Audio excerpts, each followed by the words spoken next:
আসসালামু আলাইকুম, সবার কি অবস্থা, কেমন আছেন? তো আমি অস্থিরপুলিয়ার থেকে অশ্বদিয়ার দিকে আসতেছি যাত্রী একজন নিয়ে। তো আসার পথে আমরা রানীপুকুর পাড়ায় দুইটা আম পাইছি। তো পাইছি আর আমরা যাত্রীকে আমনে আম দুইটা নিছেন, আপনি কি বলছেন নি যাদের গাছ তাদেরকে বলছেন নি? আমি বলছি বলা লাগবে না, গাছতলা আম পাইলে তো সবাই নেই। কয়, না না আপনি বললেন না, আপনি সবার মতো হইতে যাবেন কেন?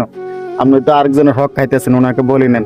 এই আর কি, পরে আমি বলাই বলছি আর কি, আমি আপনাকে আম নিয়ে গো এটা বলে চলিয়েছি। তো এখন আমার বুঝাইতে আছে যে যখন ছোট আছিলেন তখন তো সবাই আম নিয়ে আসতো গাছতল থেকে, এখন তো আপনি বুঝে রয়েছেন, আপনি বইলে নিবেন, প্রয়োজন হইলে বইলে নিবেন, আর যদি আপনি না খান তাহলে নেওয়ার দরকার নাই। তো এটা বলতেছে আর কি, কই আপনার হকের জন্য আপনার হাসরের ময়দানে মাপ চাইতে হইব, কয় এই হকের জন্য আপনার মাপ পাইতেন না, এগুলো বলতেছে আর কি। তো আমি বলছি তো এগুলো তো সবাই নিয়ে একা, এখন আমি কেন বলতাম?